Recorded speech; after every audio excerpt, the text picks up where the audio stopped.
our next unit called stoichiometry. Everyone say stoichiometry. Okay, so all stoichiometry is just how we calculate quantities within chemical equations or chemical reactions. So what that means is we use stoichiometry to figure out either like how much reactants we need to make so much product, or if we know how much reactant we're going to use, we can figure out how much product we should be making.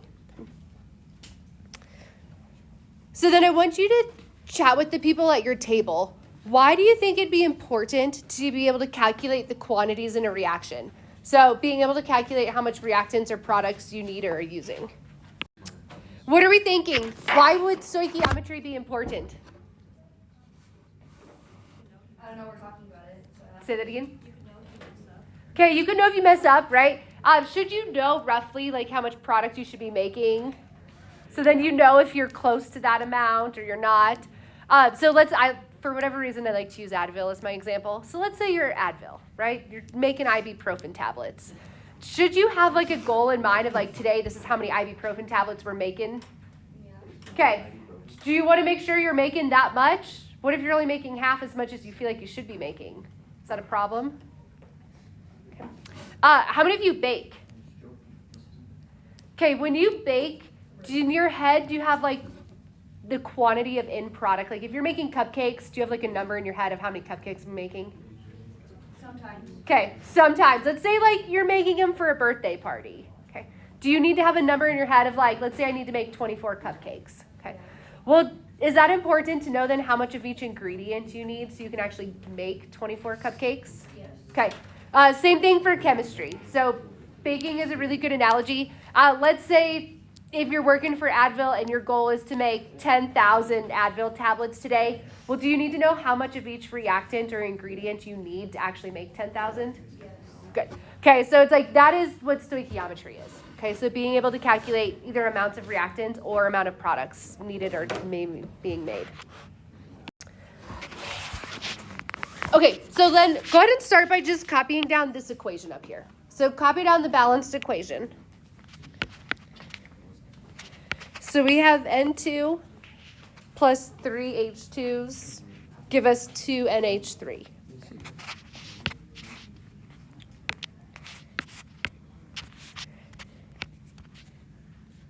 And then again, if no coefficient is written, what number is implied? 1. Okay, so I'm just going to write a 1 here just to help you visualize the 1. Okay. So if we have a balanced equation, we can now get some important information from it. So the first one is going to be moles. So now we can look at coefficients in a balanced equation, and it's going to tell us how many moles of each reactant or product are either used or made in a reaction. Okay. So take a look at this equation. Follow my little red dot up here. So in this reaction, there's 1 mole of nitrogen, and it's going to react with 3 moles of hydrogen, and you're going to end up making 2 moles of ammonia, which is NH3. Okay. So you just follow these coefficient numbers. So that's going to tell you the quantities of your reactants or products in the unit of moles.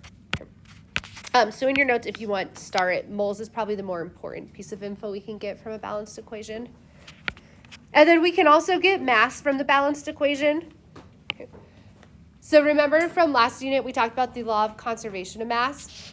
So we do know that the mass of the reactants still has to equal the mass of the products. Okay, so now with the people you're sitting next to, interpret this equation in terms of moles. Okay, so how many moles of each reactant are you starting with? How many moles of each product are you going to make? Okay, so in this reaction, how many moles of H2S do you start with? 2. Just look at the coefficient. So 2 moles of H2S reacts with 3 moles of oxygen. And you're going to make how many moles of SO2? Okay, 2 moles of SO2 and how many moles of water? 2 moles of water.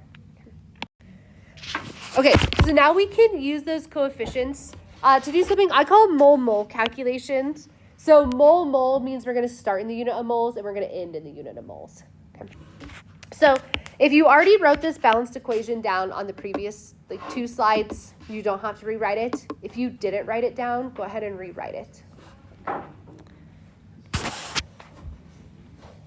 And so then today, we're going to learn these mole-mole calculations, I would call this the foundation of stoichiometry. Every single stoichiometry problem is going to have this mole-to-mole conversion in it, okay? Which means, what are we going to do every single day in chem for the rest of this unit? Okay, these mole-mole calculations. So is it really important, like you're with me for this, you're doing these with me, by the end of class today we're feeling comfortable with them? Yes. Okay, so here's our example. We have 0.6 moles of nitrogen, and it reacts with hydrogen. How many moles of ammonia are produced? Whoa, too fast. Whoa. Okay, first, we just have to organize our info. Okay. What's the number given? Okay, 0.6, and it's of the nitrogen, so I just like to write it below in my equation. So below nitrogen, I'm going to write 0.6 moles.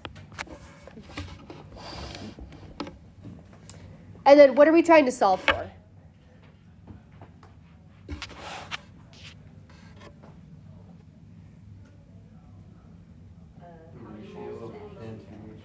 Okay, so I'm going to put the question mark under the NH3 because that's the one we're trying to solve for, and the unit is going to be moles.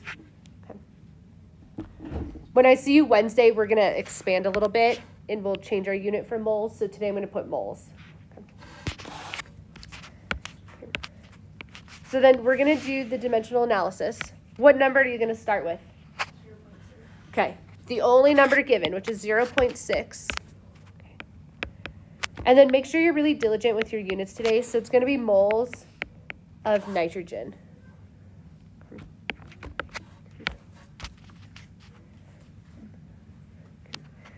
So we're starting right here at nitrogen, and we've got to jump over here to ammonia.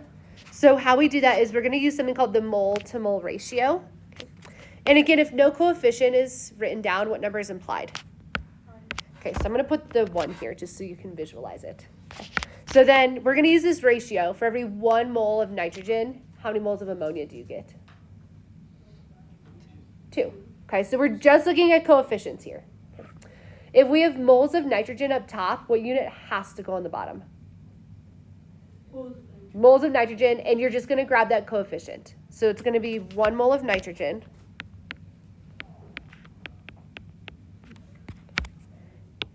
And then we're trying to end with ammonia, so how many moles of ammonia will you make? 2. So then we're going to write 2 moles of ammonia in the top row. So then moles of nitrogen should cancel. And then the only unit that doesn't cancel is the unit we're looking for in our answer. So now we'll just multiply. What's 0.6 times 2? Okay, so we get 1.2 moles of NH3. Okay, this time we're using the same equation. Now we're just going to calculate the number of moles of nitrogen and hydrogen that are required to make 7.24 moles of ammonia. So what's the piece of information given in that word problem? Okay, so then underneath ammonia, I just like to write the 7.24 moles. And then what are we trying to solve for this time?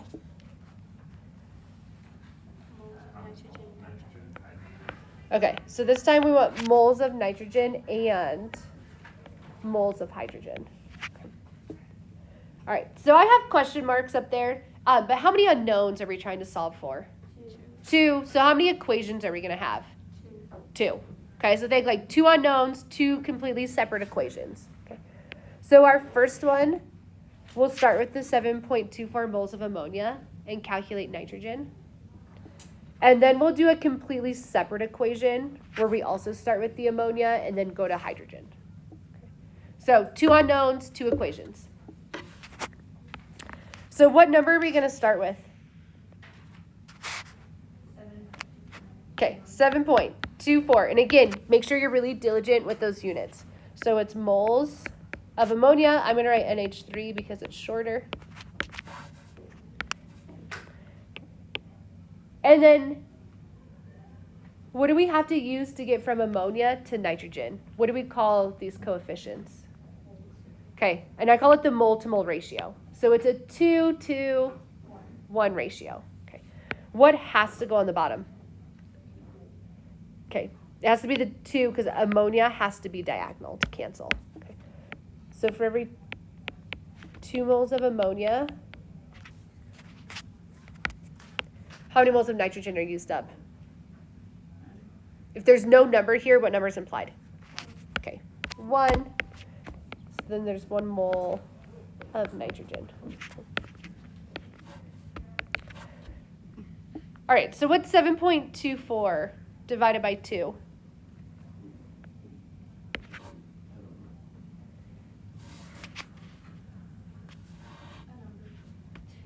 Good, what is that number?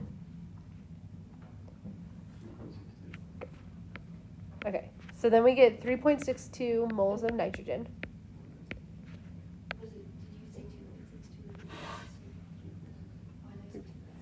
Okay, are we done with the whole problem? No. Okay, we're like halfway done. So now for the second unknown, we're going to do a second calculation. Okay, and I'm going to go back. I'm going to start back at that 7.24 moles of ammonia. Okay, this time, how do we get from ammonia to hydrogen? What do we call these coefficients? Okay. Everyone say mole to mole ratio. Okay, so we're going to use this mole to mole ratio. It's a 2 to 3 ratio. Okay. What number has to go on the bottom? 2. It has to be NH3. So then for every 2 moles of NH3, we end up using 3 moles of hydrogen.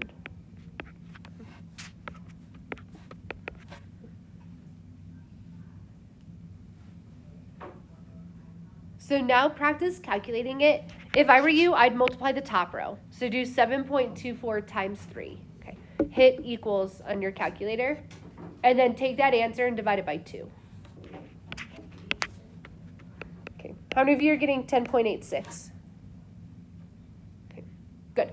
Last step, we are going to round to sig figs. The good news, sig figs should be pretty easy. How many sig figs are in 7.24? 3. So how many should be in your answer? 3.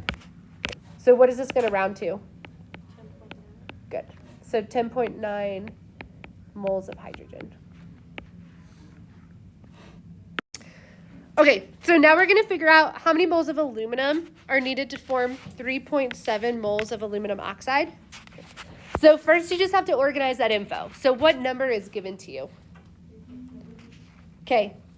And I'm going to put it below the aluminum oxide, right? Because we have 3.7 moles of aluminum oxide. And then what are we trying to solve? Okay, so then we're trying to figure out how many moles of aluminum. So I'm going to do question mark and moles under aluminum. Bless you. All right, so now what number are you going to start with for your dimensional analysis? Okay, so we're starting with 3.7 moles Al2O3.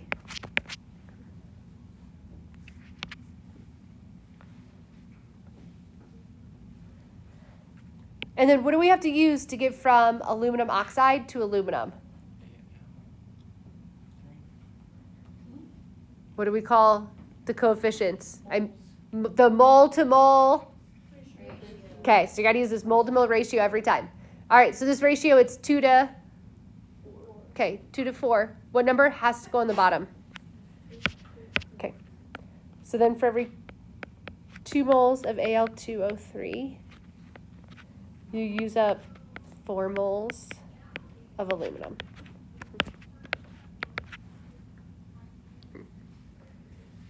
So again, multiply your top row. So what's 3.7 times 4? And then divide it by the bottom row, which is 2.